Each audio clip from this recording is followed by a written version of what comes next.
Hello, good afternoon बच्चों। आज हम इतिहास इस विषय में पहला पाठ पढ़ेंगे। पहला पाठ का नाम क्या है हमारे इतिहास के साधन। अब जो इतिहास है, इतिहास में कौन कौन से साधन है उसके बारे में हम इस लेसन में पढ़ने वाले हैं। पिछले वर्ष हमने भारत के प्राचीन कालखंड का अध्ययन किया। आपने 6वीं क्लास में भारत के जो प्राचीन कालखंड था, पुराना जो उनका काल था, उसके बारे में आपने पढ़ाई की थी, है ना। अब इस साल हम मध्यकालीन कालखंड का अध्ययन करेंगे कि अभी जो मध्यकालीन कालखंड था वो कैसा था, उसके बारे में हम इस साल 7वीं में पढ़ाई करने वाले हैं। ओके। भारतीय इतिहास में मध्यकाल मोटे तौर पर ईस्वी सन 9वीं शताब्दी से 18वीं शताब्दी के अंत तक माना जाता है। और जो भारत का जो इतिहास था, भारतीय इतिहास में जो मध्यकाल है, जो मध्यकाल है वो कब से कब तक माना जाता है? 9वीं शताब्दी से, अंडरलाइन करेंगे, 9वीं शताब्दी से 18वीं शताब्दी के अंत तक क्या माना जाता है इतिहास में? मध्यकाल। जो इतिहास का मध्यकाल है वह 9वीं शताब्दी से 18वीं शताब्दी के अंत तक माना जाता है। इस पाठ में हम मध्यकालीन इतिहास के साधन कौन से हैं उसके बारे में पढ़ाई करने वाले। ओके। अब भूतकाल यानी जो बीत गया है, बीता हुआ, भूतकाल में घटित घटनाओं के कालक्रम के अनुसार प्रामाणिक और वैज्ञानिक पद्धति के आधार पर दी गई जानकारी को इतिहास कहते हैं। इतिहास किसे कहते हैं? तो जो भूतकाल है, जो बीती हुई बातें हैं, बीत गया है भूतकाल, उसमें जो घटनाएं हो चुकी है उसका जो कालक्रम था, उस कालक्रम के अनुसार जो प्रामाणिक और वैज्ञानिक पद्धति थी उसके आधार पर जो जानकारी मिली उसे क्या कहते हैं? इतिहास। क्या कहते हैं? इतिहास। तो इसको आपको लर्न करना है। ओके। अब जो इतिहास शब्द है, इस इतिहास शब्द की निर्मिति इति धन ह धन आस, इति धन ह धन आस, इस शब्द के द्वारा इतिहास, इतिहास कौन से शब्द के द्वारा? इति धन ह धन आस, इस शब्द के द्वारा इतिहास शब्द की निर्मिति हुई है। ओके। अब इतिहास की दृष्टि से जो व्यक्ति होता है, समाज और स्थान है, और जो काल होते हैं, हम काल के बारे में पढ़ चुके हैं ना। तो जो इतिहास है वो इतिहास की दृष्टि में क्या महत्वपूर्ण है? तो व्यक्ति महत्वपूर्ण है, समाज, स्थान और काल, ये 4 घटक बहुत ही महत्वपूर्ण है। इसको भी अंडरलाइन करोगे कि इतिहास की दृष्टि से क्या महत्वपूर्ण है? व्यक्ति, समाज, स्थान और काल, ये 4 घटक बहुत ही महत्वपूर्ण है। किसके दृष्टि से? इतिहास के दृष्टि से। अब इतिहास को विश्वसनीय प्रमाणों पर आधारित होना आवश्यक है ना। जो इतिहास होता है उस पर जो प्रमाण होते हैं वो कैसे? विश्वास वाले होने चाहिए, है ना, जिससे कि हमको उन बातों पर विश्वास हो जाए। तो वो विश्वसनीय प्रमाण आधारित होने चाहिए, उस बात पर ही इतिहास टिका होता है। ठीक है। तो इतिहास को विश्वसनीय प्रमाणों पर आधारित होना चाहिए। इन प्रमाणों को ही इतिहास के साधन कहते हैं। यानी जो प्रमाण है वो कैसे होने चाहिए? विश्वसनीय प्रमाण होने चाहिए, तभी उन प्रमाणों को क्या कहेंगे? इतिहास के साधन कहेंगे। ओके।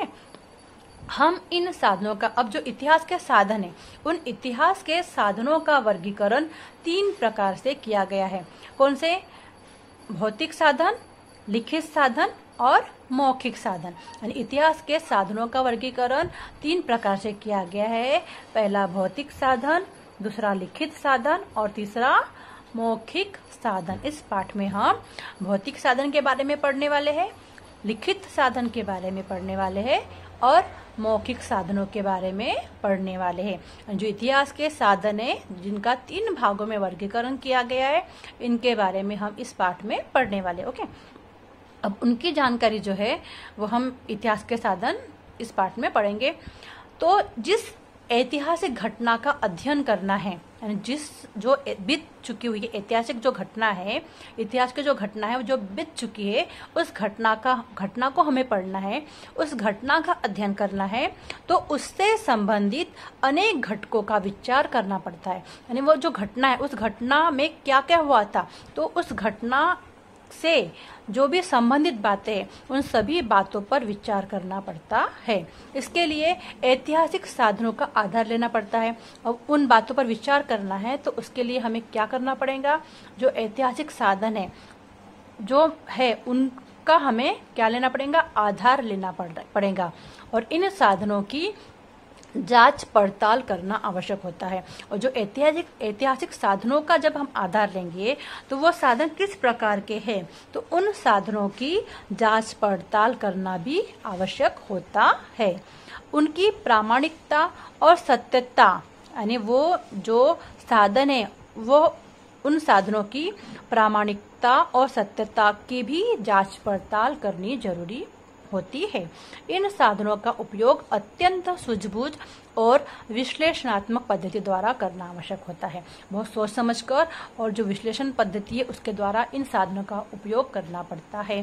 कि इतिहास के साधनों का हमें आधार लेना है तो उन सब बातों को देखना बहुत जरूरी होता है। अब हमने पढ़ा कि इतिहास के जो साधन है वो उनका 3 प्रकार से वर्गीकरण किया गया है। कौन कौन से? पहला भौतिक साधन, दूसरा लिखित साधन और तीसरा मौखिक साधन। अब सबसे पहले हम भौतिक साधन के बारे में पढ़ने वाले हैं, ठीक है। अब जो भौतिक साधन हमें ये यहाँ पर दिख रहा है ना आकृति में, भौतिक साधन जो है ये गोल के बीच में है और उसमें क्या दिया है हमें, भौतिक साधन में क्या क्या बातें आती है, तो स्मारक आते हैं, भवन, गुफाएं, शिलालेख, सिक्के, ताम्रपट, किले, गढ़। क्या क्या आता है? किले, गढ़ आते हैं, स्मारक आते हैं, भवन, गुफाएं, शिलालेख, सिक्के, ताम्रपट। इन सभी साधन किसमें आते हैं? भौतिक साधनों में आती है। सभी बातें भौतिक साधनों में आती है। इनके बारे में अब हम पढ़ने वाले। ओके, उपर्युक्त यानी जो हमने देखा ऊपर में, ये उपर्युक्त वस्तुओं और भवनों अथवा उनके अवशेषों को इतिहास के भौतिक साधन कहते हैं। अब जो भौतिक साधन है वो भौतिक साधन किसे कहते हैं?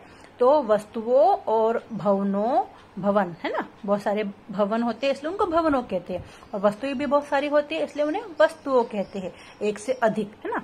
तो इसलिए वस्तुओं और भवनों, एक से अधिक है इसलिए वस्तुएं एक से अधिक होती है इसलिए उनको वस्तुओं, और भवन एक से अधिक होते हैं इसलिए उनको भवनों, ठीक है।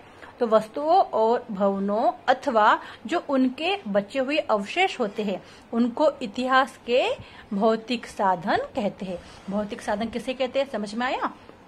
अब भौतिक साधनों में, अब हमने तो देखा ऊपर आकृति में देखा ना आपने यहाँ पे, तो जो भौतिक साधन है उसमें हमने क्या पढ़ा? किले अथवा गढ़ है ना। किले और गढ़ जो होते हैं, बहुत सारे गढ़ होते हैं, बहुत सारे किले होते हैं, इसलिए किलों और गढ़ों इनको बहुत ही महत्वपूर्ण स्थान प्राप्त है। भौतिक साधनों में किलों और गढ़ों को महत्वपूर्ण स्थान प्राप्त है। किलों अथवा गढ़ों के कुछ महत्वपूर्ण भेद भी होते हैं, जैसे कि गिरिदुर्ग बोलते हैं, वन दुर्ग, जल दुर्ग और जमीनी किला। किले के नाम है गिरिदुर्ग किला, वन दुर्ग किला, जल दुर्ग किला और जमीनी किला, ठीक है। इसी तरह जो स्मारक होते हैं, स्मारक किसी के मृत्यु के बाद में उनको याद रखे, यादगार, इसलिए स्मारक तैयार किए जाते हैं। तो स्मारकों में समाधि आती है, ठीक है, मकबरा आता है, उकेरे हुए छोटे शिलालेख जिसपे पत्थरों को उकेर कर छोटे छोटे शिलालेख जो होते हैं जिसको हम लोग वीरगल कहते हैं, या फिर ये सब किस में आता है? स्मारक में, ठीक है। स्मारक में सबसे पहले हम देख किला, किले में क्या आता है? गिरिदुर्ग किला, वन दुर्ग किला, जल दुर्ग किला और जमीनी किला, ठीक है। वैसे स्मारक में समाधि, मकबरा, उकेरे हुए छोटे शिलालेख आते हैं, ठीक है। अब वैसे ही भवनों में कौन कौन से भवन आते हैं? तो रजवाड़ा, मंत्री निवास, रनिवास या सामान्य लोगों के मकान, इन सब का समावेश किसमें होता है? भवन में होता है, ठीक है। अब इनके आधार पर हमें उस कालखंड का बोध होता है, यानी ये जो हम देख रहे हैं कि किले, गढ़ देख रहे हैं, स्मारक जो देख रहे हैं या भवन देख रहे हैं, इन बातों के आधार पर ही वो किस प्रकार के थे किले वहां के, किस प्रकार के स्मारक थे या किस प्रकार के भवन थे, उन आधार पर ही उस काल खंड का बोध हमें प्राप्त होता है। हम उसको समझ सकते हैं कि वो किस कालखंड के होंगे, कितने प्राचीन होंगे, ठीक है। वास्तुकला में हुई उन्नति से परिचय प्राप्त होता है, और जो वास्तुकला होती है उसमें किस प्रकार की उन्नति हुई, किस प्रकार की प्रगति हुई, इस बात की भी जानकारी हमें भौतिक साधनों में प्राप्त होती है। उस कालखंड की आर्थिक स्थिति, यानी जब वो कालखंड था भौतिक साधनों के समय, जब वो कालखंड था तो भौतिक साधनों के द्वारा हमें पता चलता है कि उस कालखंड में लोगों की आर्थिक स्थिति किस प्रकार की थी, कला की ऊंचाई, उनको कितनी कलाएं आती थी, उसके बारे में जानकारी प्राप्त होती है।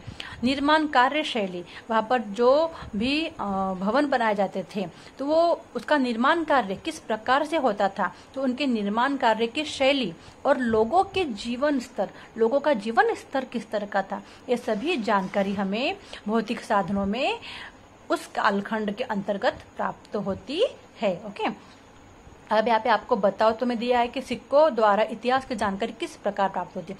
सिक्के होते हैं अलग अलग प्रकार के सिक्के, तो वो सिक्कों में भी कुछ ठप्पा होता है, आपने देखा होगा हर एक सिक्के में अलग अलग, तो किसी भाषा में होता है या किसी भगवान का आकृति बनी होती है या चित्र छपा होता है, तो उन सिक्कों के द्वारा पता चलता है कि वह किस कालखंड का था। तो ये इस बारे में आपको जानकारी नेट पर से ढूंढनी है और मुझे लिखकर भेजना है। ओके, सिक्कों द्वारा इतिहास की जानकारी किस प्रकार हमें प्राप्त होती है, यानी कौन से सिक्कों के द्वारा किस प्रकार की जानकारी हमें प्राप्त होती है।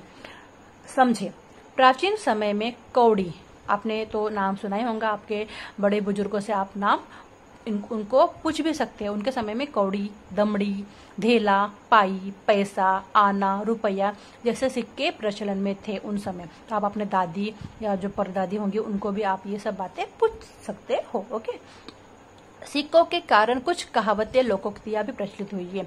जो सिक्के होते हैं उसके आधार पर भी कुछ कहावतें या जिसको हम लोग मुहावरा, लोकोक्तियां कहते हैं, वह भी प्रचलित है। जैसे यहाँ पर हमें कुछ लोकोक्तियां दी है, कहावतें दी हुई है, जैसे फूटी कौड़ी भी नहीं दूंगा, कौड़ी आ गई, ठीक है।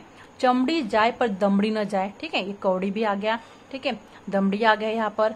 पाई पाई का हिसाब रखना, पाई पाई, ठीक है। 16 आना सच, 16, ये जो है यह पैसा, आना, कौड़ी, दमड़ी, धेला, पाई, ये सिक्कों के आधार पर क्या बनी है, कहावतें और लोकोक्तियां प्रचलित हुई है। ओके, अब नेक्स्ट पेज हम देखेंगे, उसमें हमें क्या दिया है। देखो, आपको बताया था मैंने अभी कुछ देर पहले कि उकेरे हुए छोटे शिलालेख, यानी जो शिलालेख होते, छोटे पत्थर होते हैं, उनको खोद कर उस पर चित्र बनाना, पत्थरों को आकार देकर उसको खोद कर उस पर आकृति या कुछ चित्र बनाना, उसको बोलते उकेरे हुए छोटे शिलालेख। जैसे इतिहास के साधन के रूप में विभिन्न शासकों द्वारा अलग अलग, अब राजा महाराजा तो थे शासन करने वाला, तो उनके द्वारा जो विभिन्न अलग अलग शासक थे, राजा महाराज थे, उनके द्वारा सोना, चांदी, तांबा जैसे धातुओं का उपयोग कर ढाले गए सिक्के महत्वपूर्ण माने जाते थे। यानी उस समय जो शासक था, तो उस शासक ने जो भी सिक्के बनाए हैं या जो भी धातुओं का उपयोग किया है, तो उनके द्वारा वह धातु महत्वपूर्ण माने जाते थे। उन धातुओं का उपयोग करके जो सिक्के ढाले जाते थे वह महत्वपूर्ण माने जाते थे। सिक्कों के आधार पर वे शासक कौन थे, यानी वो सिक्का किस तरह का है, उसके आधार पर उस समय का शासक कौन था वो पता चलता है। उनका कार्यकाल कौन से समय का था, क्योंकि उस पर कभी कार्यकाल भी लिखा होता है किसी किसी सिक्कों पर, है ना। उनकी शासन व्यवस्था कैसी थी, धार्मिक अवधारणाएं, यानी वो कौन से धर्मों को मानते थे, व्यक्तिगत विवरण, उस व्यक्ति का किस तरह का विवरण था, आदि की जानकारी हमें उन सिक्कों के द्वारा प्राप्त होती है। साथ ही आर्थिक गतिविधियों और आर्थिक स्थितियों की जानकारी भी हमें उस बात से मिलती है, भौतिक साधनों से, ठीक है। उस कालखंड के धातु विज्ञान में हुई प्रगति ध्यान में आती है कि उस समय में जो धातु थी, सोना, चांदी, तांबा जैसे जो धातुएं थी, उन धातुओं में किस प्रकार की प्रगति हुई, यह बातें हमें उस समय की वो सब बातें देखकर भौतिक साधनों के अंतर्गत हमें पता चलती है। जैसे हमें यहाँ पर कुछ एग्जाम्पल भी दिया है, जैसे कि सम्राट अकबर, आपने नाम सुना है ना, सम्राट अकबर का नाम सुना है सबने। तो सम्राट अकबर के जो सिक्के थे उस पर क्या था, राम सीता का चित्र अंकित था। सम्राट अशोक के समय में जो सिक्के थे उन सिक्कों पर राम सीता का चित्र छपा हुआ था, ठीक है। वैसे ही जो हैदर अली थे, हैदर अली भी नाम सुना होगा आपने इसके पहले इतिहास में, तो जो हैदर अली है उनके सिक्कों पर किसका किसकी प्रतिमा थी? शिव पार्वती, शिव पार्वती की प्रतिमा उस समय थी। तो उस आधार पर उस कालखंड में कौन से धर्म का समन्वय था, इस बात की हमें पता चलता है कि सम्राट अकबर के समय में राम सीता को ज्यादा मानते थे, राम सीता का चित्र, और हैदर अली के समय शिव पार्वती का। ठीक है, वैसे ही जो पेशवा लोग थे, तो पेशवाओं के सिक्कों पर अरबी और फारसी भाषा का उपयोग होता था, यानी उस समय अरबी और फारसी भाषा प्रचलित थी। उससे उस कालखंड में चलने वाली भाषा व्यवहार का ज्ञान होता है। जैसे हमें यहाँ पर चित्र में दिख रहा है, पेशवालिन सिक्के में अरबी और फारसी भाषा में कुछ लिखा हुआ है। ठीक है, वैसे ही हैदर अली के सिक्के में हमें यहाँ पर दिखाई दे रहा है शिव पार्वती का चित्र, है ना, और यहाँ पर ये चित्र दिखाई दे रहा है। ठीक है, तो इस तरीके से हमें समझ में आता है कि उस समय में कौन से शासक का कालखंड किस प्रकार का था। अब पत्थर अथवा दीवार पर उकेरे गए लेखों को शिलालेख कहते हैं। शिलालेख किसे कहते हैं? शिलालेख आपको मैंने बताया था, शिला यानी पत्थर होता है, तो उस पर कुछ लिखना यानी शिलालेख। जैसे पत्थर या दीवार को खोद कर, उकेर कर यानी खोद कर कुछ लिखना, उसे शिलालेख कहते हैं। पत्थर अथवा दीवार पर उकेरे गए लेखों को शिलालेख कहते हैं। जैसे यहाँ पे हमको एग्जाम्पल दिया है कि तंजौर में बृहदेश्वर मंदिर के परिसर में उकेरे गए लेख, तंजौर में बृहदेश्वर मंदिर है, वहां पर उकेरे गए लेख चालुक्य, राष्ट्रकूट, चोल और यादव शासकों के कार्यकाल में उकेरे गए अनेक शिलालेख उस समय प्राप्त हुए हैं। अब शिलालेख इतिहास लेखन का अत्यंत महत्वपूर्ण और विश्वसनीय प्रमाण माना जाता है, क्योंकि शिलालेख में जो भाषा से या जो चित्र होते हैं तो उससे समझ में आता है कि उस समय में यह सब कुछ चल रहा था। तो ये सबसे महत्वपूर्ण और विश्वसनीय प्रमाण माना जाता है, क्या? शिलालेख। ठीक है, इसके द्वारा भाषा, लिपि, समाज, जीवन जैसे घटकों को समझने में सहायता प्राप्त होती है। यानी इस शिलालेख के द्वारा हमें पता चलता है कि उस समय की भाषा किस प्रकार की थी, उसकी लिपि किस प्रकार की थी, उनका समाज जीवन, इन सब घटकों को समझने में हमें आसानी प्राप्त होती है। अब तांबा पता है ना सबको, तो तांबे के पत्थर पर उकेरे गए लेखों को ताम्रपट कहते हैं। ताम्रपट किसे कहते हैं? तो तांबे के पत्थर पर उकेरे गए लेखों को ताम्रपट कहते हैं। ओके, इसको भी आपको पॉइंट्स को याद करना है और लिखना है कॉपी में। इन ताम्रपटों पर राजाओं के आदेश, निर्णय आदि जानकारी उकेरी होती है। जो ताम्रपट होते हैं, उन ताम्रपटों पर उस कालखंड में जो राजा थे, उन राजाओं के आदेश किस प्रकार के थे, उनका आदेश क्या था राजाओं का, उनके निर्णय, ये सब जानकारी उस ताम्रपट पर उकेरी हुई यानी लिखी हुई होती है। अब क्या तुम जानते हो? मैं यहाँ पर चैत्य, विहार, मंदिर, गिरजाघर, मस्जिदें, अगियारी, दरगाहें, मकबरे, गुरुद्वारा, छतरी, शिल्प, विभिन्न कोनों वाले पक्के, गहरे और बड़े कुएं, मीनारे, ग्राम सीमाएं, शस्त्र, बर्तन, आभूषण, वस्त्र, हस्तकला की कलात्मक वस्तुएं, खिलौने, औजार, वाद्य आदि भौतिक साधन है। ये सभी क्या है? भौतिक साधन है। तो सभी बच्चों, आप सबको आई होप आपको भौतिक साधन के बारे में समझ में आया होगा कि भौतिक साधन में क्या क्या होता है। हमने इसमें क्या क्या पढ़ा कि भौतिक साधन में क्या क्या होते हैं, अलग अलग प्रकार के सिक्के ढाले जाते हैं। यहाँ तक कि हमने भौतिक साधन में पढ़ चुके हैं कि किले गढ़ किस प्रकार के होते हैं। हमने किलों के नाम भी देखे, उसके बाद स्मारक भी देखा है, भवन के भी नाम देखे हैं, गुफाएं भी हमने देखी है। इसके बाद शिलालेख जो पत्थर और दीवारों को उकेर कर बनाए जाते हैं, शिलालेख के बारे में हम पढ़ चुके हैं।